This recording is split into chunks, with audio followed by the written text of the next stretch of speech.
მეგობრებო, მოკლედ კიდევ პატარ-პატარა სიახლეები. მოდი ჯერ დავიწყებ სასამართლოებით. ანუ როგორც იცით, როგორც ადმინისტრაციამ დაარქვა დეპორტაციის მოსამართლე.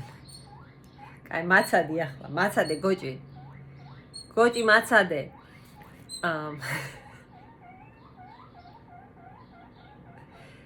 როგორც ადმინისტრაციამ დაარქვა, ეს არის ახალი დეპორტაციის მოსამართლეები. გოჭი!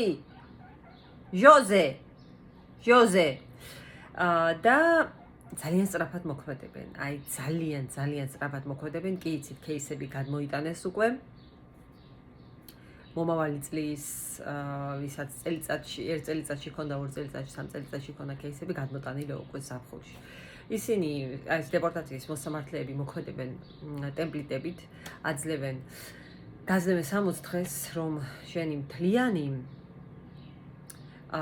რილიფი წარადგინო მათთან, თუ რა სიტყვა მათგან დეპორტის მოხსნას, ანუ შენი кейსი რა. თუ არ წარადგენ, გამოდის დეპორტი, თუ წარადგენ, შემდეგ 90 დღე გეძლებათ.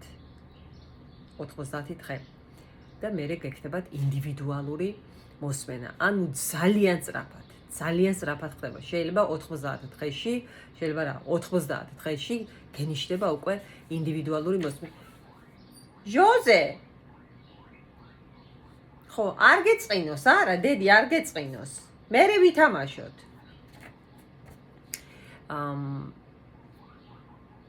90 დღეშივე, ანუ 3 თვეში გენიშნება უკვე ინდივიდუალური სასამართლო. ასე რომ, მასტერიდან 90 დღეში რა, უნდა იყოთ მზად. საუბარი მაქვს, რა თქმა უნდა, ნახთ кейსებზე და არა რაღაც გაყალბებულებზე და ასე შემდეგ. 3 თვე ერთიდან მეორე ჰიერინგამდე.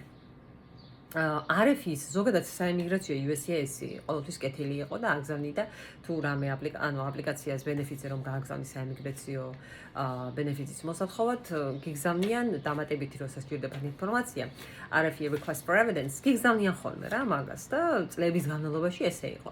ეხლა უკვე ცოტა სხვანაირი მიდგომა არის და ეხლა შეუძლიათ საერთოდ არ გამოგიგზავნონ არანაირი RFI და პირდაპირ მოგცენ იმენა rejection-ი შენს ბენეფიტზე. ამიტომ თავარი აუცილებელია თავიდანვე კარგად შეკრული, სრულად დაუპაკოვკებული აპლიკაცია გაიგზავნოს. ყველაფრით, რასაც ითხოვენ. დაწყებული, შავი გამნით შევსებული, თუ ხელი დავსებთ, დამთავრებული, რა ვიცი. დაბადების მოწვევამდე. რასაც ითხოვენ. იმიტომ რომ შანსები rejection-ის უარყოფის არის ძალიან მაღალი. ოკეი. ვისაც UT და ვავავიცას ეკავთ გაგზავნილი, ხო, პირობითად თუ აგიყვანეს ან IC ან რაღაც ხოხდების სასამართლოში, თქვენთან ახლა წინა ვიდეოზე ვისაუბრე. თქვენ არ დაგადეპორტებენ. შეგიძლია უთხრა მოსამართლეს, რომ ყავას кейსი მაქვს pending-ში ან U-ვიზა მაქვს და თქვენ ფედერალური მოსამართლის განაჩენის მიხედვით, რომელიც ახლა ხან გამოვიდა, თქვენ არ უნდა შეგეხონ. ოკეი? თქვენ ხართ დაცული. ეს კატეგორია. დაცული ხართ IC-დან, დაცული ხართ დეპორტისგან. გრინ ბარათები იწევა წინ, პროცესირება ისევ განახდა, გაზაფხულზე ცოტა შენელებული იყო. ეხლა ისევ 485-ის ფორმის პროცესირება წინ წაიწია. ანუ adjustment-ის status-ის adjustment-ი it's moving forward. I have this, I have that. Okay. ICCBP ეხლა ადგილობრივ პოლიციას რამოდენიმე ადგილზე აქვს ეგ უკვე დაწყებული, მაგრამ ეხლა მასშტაბურად უნდა მიიღონ, განსაკუთრებით ყველა ის შტატი, ყველა ის ქალაქი, ვინც თანამშრომლობს 287G პროგრამასთან და აქვე ვიყავ თითქმის ყველა შტატი თანამშრომლობს. აი ეს CBP-მ გადასცა ადგილობრივ პოლიციას აპლიკაცია, რომლის მიხედვით სურათს გადაგიხებენ და იქვე ამოაგდებს აბსოლუტურად 150 მილიონი ბოდიში 250 მილიონი სამთავრობო რეკორდი, government რეკორდი. რაც კი რეკორდია, 250 მილიონ რეკორდში იძებნება თქვენი ისტორია, თქვენ იძებნებით რა, გადამოწმება ხდება ამ რეკორდებში.